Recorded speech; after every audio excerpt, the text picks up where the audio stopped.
This video is supported by viewers like you. If you want to help me make more things like this, consider supporting me on Patreon.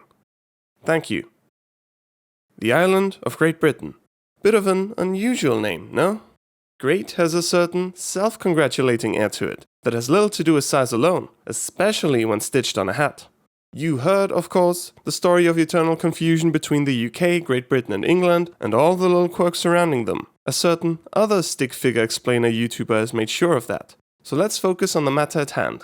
In one way at least, Great Britain's name is justified. It is a big, big island. The 9th biggest island in the world, in fact, excluding continent-sized ones because, as your high school crush told you that fateful night, I'm sorry, it just wouldn't feel right.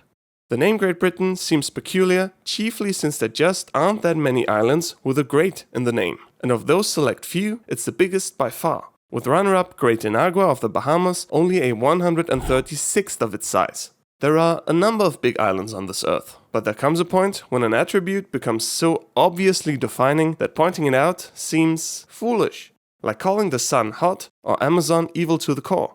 There's a reason there's no Great Greenland. So what gives? Is it the pomposity that comes free of charge with every shipment of Pax Britannica, ruling a quarter of the global landmass in 3 simple steps? Or is there more to it? There is. It's the 4th century. Some of the Britons have enough of life on the big island carrying their name, so during the next few hundred years, they keep sailing to northwestern France to build a new life for themselves and spread their misguided ideas of disgusting cookery. You sure it's safe to eat? Yes, I put in some extra rabbit spleen for you. The patch of land they settle as another home of the Britons becomes known in Latin as Britannia, just like the old homeland. That poses a problem, because 2 Britanniae are 1 too many. How do you avoid name confusion between the two? You differentiate them by size. One becomes Britannia Major, the other Britannia Minor, or in the tongue of the soon-to-conquer much of the island Anglo-Saxons, Great Britain and Little Britain.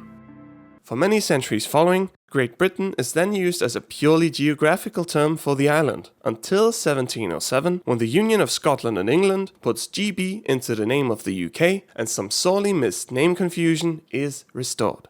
Nowadays, English has separate names for Britain and Brittany, so there's no more use for an identifier distinguishing big from small. But Great still stuck around all those centuries. Maybe because other languages still use the same term for both places, only adding a great before the bigger one for clarity. Maybe because changing a name so widely used after all this time is a crazy amount of work for minimal benefit.